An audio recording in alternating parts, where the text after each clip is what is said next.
Assalamualaikum warahmatullahi wabarakatuh. A'udzubillahi minasyaitonirrajim. Bismillahirrahmanirrahim. Alhamdulillahilladzi arsala rasulahu bil huda wa dinil haqq liyudhhirahu 'alad dini kullih wa kafa billahi syahida. Asyhadu an la ilaha illallah wahdahu la syarikalah wa asyhadu anna Muhammadan abduhu wa rasuluhu la nabiyya ba'dah. Pemirsa yang dirahmati oleh Allah, alhamdulillah kita masih diberi sekian banyak kenikmatan yang perlu kita syukuri. Mudah-mudahan di penghujung bulan Syawal dan menghadapi bulan-bulan yang dihormati, kita masih diberi oleh Allah kekuatan dan kesempatan untuk mengisi bulan-bulan yang dihormati itu dengan ketaatan kita kepada Allah Subhanahu wa taala. Di dalam surat At-Taubah ayat 36, A'udzubillahi minasyaitonirrajim. Inna iddatasy syuhuri indallahi 12 syahran fi kitabillah. Sesungguhnya bilangan bulan di sisi Allah ada 12 bulan. Sebagaimana ketetapan Allah, yauma khalaqas samawati wal ard. Pada hari Allah menciptakan langit dan bumi, minha arba'atun hurum. Di antaranya ada 4 bulan yang dihormati. Dzalika dinul qayyim, itulah agama yang lurus. Fala tutlamuna fihinna anfusakum, maka kamu janganlah mendolimi dirimu sendiri pada bulan-bulan yang dihormati itu. Wa qatilul musyrikina kaffah, perangilah orang-orang musyrik secara keseluruhan. Wa'lamu annallaha ma'al muttaqin, dan ketahuilah bahwasanya Allah bersama orang-orang yang bertakwa. Kemudian pada Quran surat Al-Baqarah ayat 194, Asy-syahrul haramu bisyahril harami wal hurumatu qisas. Bulan haram dengan bulan haram, dan terhadap sesuatu yang dihormati berlaku hukum qisas. Faman i'tada 'alaikum fa'tadu 'alaihi bimisli ma'tada 'alaikum. Oleh sebab itu, barang siapa yang menyerang kamu Muhammad, seranglah dia yang setimpal dengan serangan yang dilakukan terhadapmu. Wattaqullah, dan bertakwalah kepada Allah. Wa'lamu, dan ketahuilah bahwasanya Allah itu ma'al muttaqin, bersama orang-orang yang bertakwa. Pemirsa yang dirahmati oleh Allah, pada suasana bulan Ramadan, 1 bulan penuh kita berjuang untuk meraih apa yang menjadi tujuan dari ibadah puasa, yaitu la'allakum tattaqun. Sebelum masuk pada bulan Ramadan, kita perlu mengenal hubungan antara bulan yang satu dengan bulan yang berikutnya. Pada bulan Sa'ban, itu ibaratnya pesawat itu sedang melakukan take off. Kalau kita berolahraga, itu warming up-nya ada pada bulan Sa'ban, yang artinya berpayah-payah untuk melatih diri sebelum memasuki bulan suci Ramadan, di mana bulan Ramadan artinya pembakaran. Ya, dengan ibadah-ibadah yang diberikan oleh Allah, bagaimana hal-hal yang kepribadian yang tidak baik pada diri kita yang lebih dominan itu diharapkan dibakar pada bulan Ramadan. Kemudian setelah Ramadan itu dikenal dengan bulan Syawal. Syawal artinya peningkatan. Yang diharapkan di bulan Syawal itu adalah peningkatan ketakwaan kita kepada Allah Subhanahu wa Ta'ala. Kemudian kalau kita ibarat pesawat, maka pada bulan Syawal itu ibaratnya ya ketika landing, maka tentunya perlu tahapan-tahapan. Jadi untuk itulah maka Rasulullah menganjurkan kepada kita untuk melakukan ibadah 6 hari di bulan Syawal agar supaya tujuan yang kita ingin raih, la'allakum tattaqun, yang ditempuh dalam ibadah puasa selama 1 bulan penuh.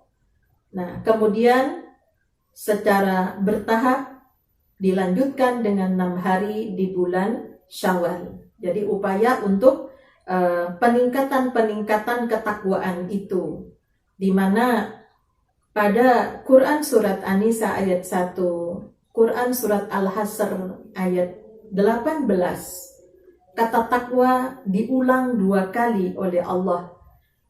Ya, pada 1 ayat diulang 2 kali. Ya, kalau kita lihat di surat Al-Hasr ayat 18, ya ayyuhalladzina amanu taqullaha wal tanzur nafsum ma qaddamat lighad.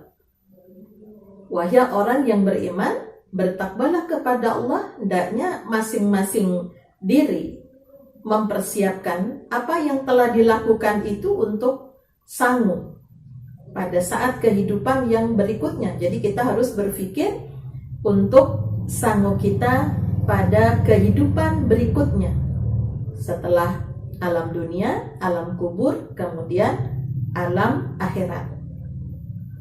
Wattaqullah, bertakwalah kepada Allah, innallaha khabirum bima ta'malun. Sesungguhnya Allah itu maha mengetahui apa yang kalian kerjakan. Artinya apa? Khabir itu teliti. Allah sangat teliti sekali terhadap apa yang kita lakukan. Ya, jadi berkaitan dengan bagaimana kita itu meningkatkan kualitas ketakwaan ya pada bulan Syawal itu yang dilanjutkan dengan puasa. Bahkan untuk kaum perempuan yang masih subur, yang masih menstruasi, tentunya punya hutang ya. Jadi bagaimana di bulan Syawal itu ya bukan hanya sekedar puasa Syawal, kalau bisa diusahakan hutang puasanya diselesaikan. Nah, kenapa demikian? Karena akan menghadapi bulan berikutnya yang dikenal dengan Dzulqa'dah. Kalau di Jawa itu selok, kejepit ya. Jadi Dzulqa'dah, dzul itu memiliki, ya qa'dah, ya, maq'adun itu tempat duduk. Artinya setelah kita melakukan peningkatan pada kualitas dan kuantitas amal kita, peningkatan keimanan kita, kemudian diharapkan ketika sudah masuk pada bulan Dzulqa'dah, bagaimana kita memiliki kedudukan di mata Allah, bagaimana kita itu memiliki kemapanan di dalam keimanan. Jadi kalau orang duduk itu ya tentunya sangat kecil kemungkinannya orang duduk itu jatuh gitu. Artinya ajeg di dalam keimanan. Jadi ketika Dzulqa'dah itu maknanya itu. Jadi setelah melakukan pembakaran, kemudian setelah itu peningkatan di bulan Syawal, diharapkan masuk pada bulan Dzulqa'dah kita telah memasuki bulan itu dengan memiliki kemapanan dalam keimanan, memiliki kedudukan sebagai orang-orang yang bertakwa. Ya, itu Dzulqa'dah. Jadi pada saat tanggal 1 Dzulqa'dah, maka ibadah haji, ya, rangkaian ibadah haji mulai dari pelaksanaan tawaf umroh, tawaf kudum bagi yang melakukan haji kiran, itu sudah diperbolehkan ya. Jadi 4 bulan yang dihormati yang berturut-turut itu adalah Dzulqa'dah, Dzulhijjah, Muharram. Jadi Dzulhijjah itu memiliki tujuan hajja yahujju hajjan. Ya, jadi di bulan Dzulhijjah itu bagaimana kita menjadi orang-orang yang baik, yang bertakwa secara totalitas. Maka di dalam rangkaian ibadah haji itu ada hablum minallah, ada hablum minannas, kemudian ada hubungan secara diagonal. Jadi ada vertikal, horizontal, kemudian diagonal dengan alam. Karena di bulan Dzulhijjah itu menyertakan ibadah yang berkaitan dengan hewani, ada korban di situ. Ada ibadah fisik, ada ibadah rohaniyah, ada ibadah maliyah. Kalau di bulan Ramadan, ibadah rohaniyah, jasmaniyah, ya. Sedangkan di bulan Dzulhijjah, orang yang melaksanakan ibadah haji tentunya memiliki antara rohani, kemudian fisiknya, jasmaninya, karena ibadah itu ada tawaf, ada itu tentunya butuh fisik yang kuat di situ. Kemudian ada harta, ibadah maliyah, ya. Sehingga ketika masuk pada bulan Dzulhijjah, kita diharapkan ya memiliki tujuan yang diharapkan dalam kehidupan manusia, bagaimana menjadi orang yang bertakwa secara totalitas. Ya, jadi untuk itulah maka pada bulan Ramadan Allah mengajarkan untuk menggembleng ketakwaan, melatih hubungan antara manusia dengan Tuhannya, dengan manusia dengan sesama manusia yang seringkali tidak stabil, seringkali tidak imbang. Maka pada ibadah haji itu, hubungan itu lebih luas lagi. Ya, jadi bukan hanya sekedar melaksanakan ibadah, tapi bagaimana hubungan dengan alam, ya. Di situ ada hewan, ada batu, ada air, ya. Jadi ada larangan-larangan yang tidak boleh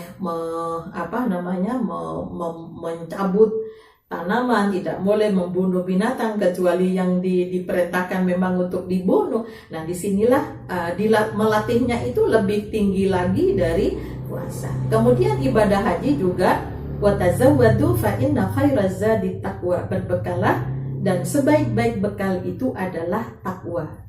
Ya, jadi di dalam kita melaksanakan ibadah puasa Ramadan itu tujuannya untuk meraih ketakwaan, karena apa? Bekalnya orang berangkat haji itu adalah ketakwaan yang akan jadi bekal ketika melaksanakan ibadah haji. Nah, inilah maka hubungan antara bulan yang satu dengan bulan yang lain itu memiliki keterkaitan, sehingga 4 bulan yang dihormati, bulan Dzulqa'dah, Dzulhijjah, Muharram, ya, itu 3 bulan ini makanya dilarang melakukan peperangan kecuali diserang. Jadi hukum itu berlaku kalau itu diserang. Kalau tidak diserang, maka jangan melakukan peperangan di bulan-bulan yang dihormati. Lah, inilah menjadi kesepakatan di antara umat-umat, ya, yang sebelumnya, bahwa bulan-bulan itu adalah bulan untuk melaksanakan ibadah yang di situ tempat berkumpulnya manusia, yaitu ibadah umroh dan haji, ibadah tawaf, ya. Nah, untuk itulah maka itulah yang 3 bulan yang berturut-turut itu pelaksanaan ibadah haji. Kemudian meloncat yang satu ada bulan Rajab. Jadi 4 yang dihormati itu bulan Dzulqa'dah, Dzulhijjah, Muharram. Kemudian diselami beberapa bulan ketemu Rajab sebelum masuk kepada Ramadan, ya, itu juga masuk bulan yang dihormati. Jadi ada pos-pos, ada terminal-terminal untuk mengingat Allah. Ada yang mingguan, itu hari Jumat, ada yang bulanan, ya, puasa Ayyamul Bid, ada yang setiap waktu tentunya sholat, ya, kemudian ada yang setahun sekali, yaitu ibadah puasa Ramadan, ada yang seumur hidup satu kali, yaitu ibadah haji. Nah, untuk itulah pemirsa yang dimuliakan oleh Allah,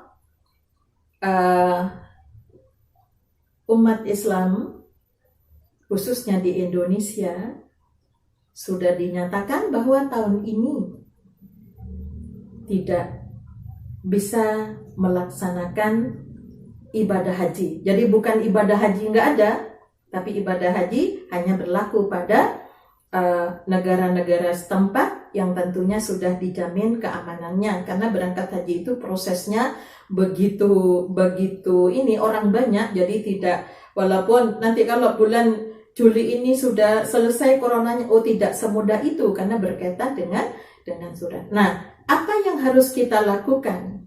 Ya, karena tidak semuanya bisa melaksanakan ibadah haji. Nah, mari pada bulan-bulan Dzulqa'dah, pada bulan Dzulhijjah, pada bulan Muharram kita tingkatkan ibadah kita kepada Allah Subhanahu wa taala. Kurangi konflik-konflik yang terutama ya terhadap sesama umat Islam. Kita hormati. Kalau Ramadan itu bulan suci yang disucikan, sedangkan bulan yang dihormati itu bulan Dzulqa'dah, Dzulhijjah, Muharram. Jadi kalau kita tidak bisa melakukan ibadah haji, mari kita tingkatkan amalan-amalan sunnahnya, puasa sunnahnya. Bagi yang tidak pernah puasa Senin Kemis, tidak pernah puasa Ayyamul Bid, mari setidaknya di bulan-bulan yang dihormati kita upayakan. Syukur kalau lebih banyak lagi dari itu. Kemudian ibadah hartanya, sedekahnya. Kita dalam kondisi wabah yang banyak sekali yang memerlukan di situ untuk ketahanan hidup, ketahanan pangan. Ya, ini tentunya bagi yang memiliki harta ditingkatkan. Ya, kemudian selain hablum minallah juga harus meningkat, hablum minannasnya juga ditingkatkan. Ya, jadi ini kita isi. Ya, katakan kalau biasanya, ya, jadi banyak sekali pesan-pesan Rasulullah, barang siapa yang melakukan sholat subuh secara berjamaah di masjid, ya, kemudian setelah itu zikir terus sampai masuk kepada awal, ya, waktu setelah tuluk beberapa saat yang dimungkinkan sudah saatnya waktu duha, kemudian meninggalkan masjid dengan sholat 2 rakaat, nilainya seperti umroh, ya.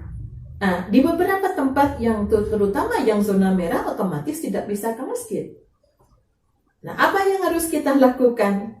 Nah, maka kita lakukan, kita tingkatkan, ya, suasana ibadah itu di rumah dengan penuh kehusukan.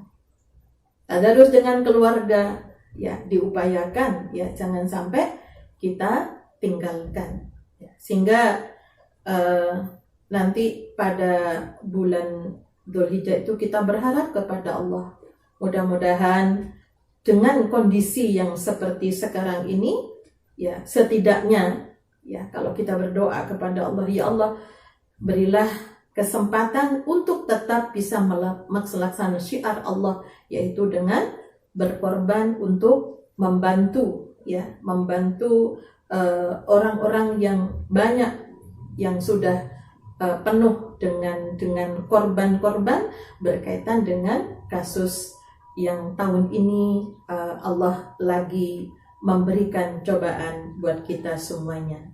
Nah, untuk itulah maka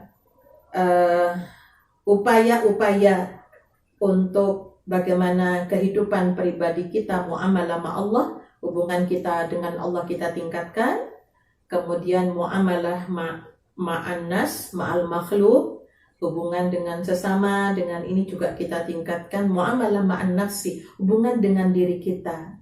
Jadi jangan sampai cederai diri kita karena akhlak kita yang menjadikan Allah tidak memberikan kemuliaan pada diri kita semuanya.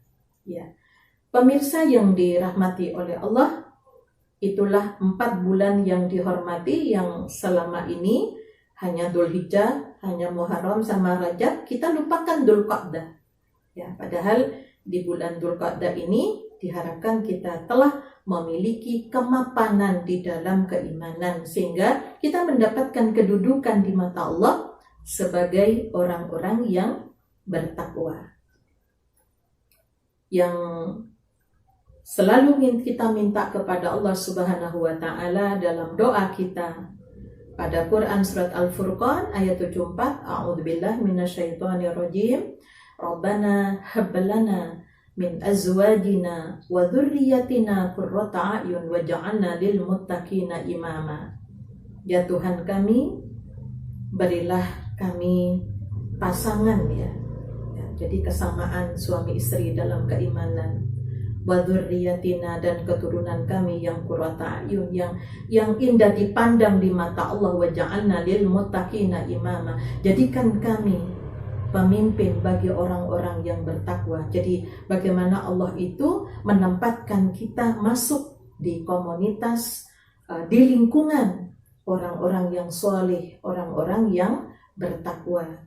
Ini harapan kita sehingga tanda-tanda mengakhiri hidup kita dengan husnul khotimah yang Rasulullah memberikan ciri-cirinya, yaitu mengeluarkan keringat dingin di keningnya, di seluruh badannya, karena itu menggambarkan bahwa orang-orang yang bertakwa itu ya melakukan sesuatu dengan penuh berpikir, sehingga berpikirnya itu ditandai oleh Allah ketika meninggal dunia, diawali dengan keluarnya keringat yang dingin, ya itu sebagai bukti. Kemudian mati dalam keadaan beribadah kepada Allah.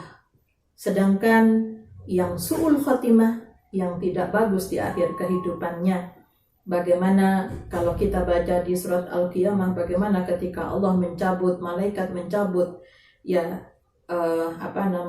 roh itu, kemudian dipukullah di punggungnya sehingga mengeluarkan busa dari mulutnya. Itu ciri-ciri secara fisik yang digambarkan dalam Al-Quran. Jadi untuk itulah mari kita tingkatkan ketakwaan kita dari sisi kualitasnya maupun kuantitasnya. Saya akhiri kajian pada kesempatan yang berbahagia ini.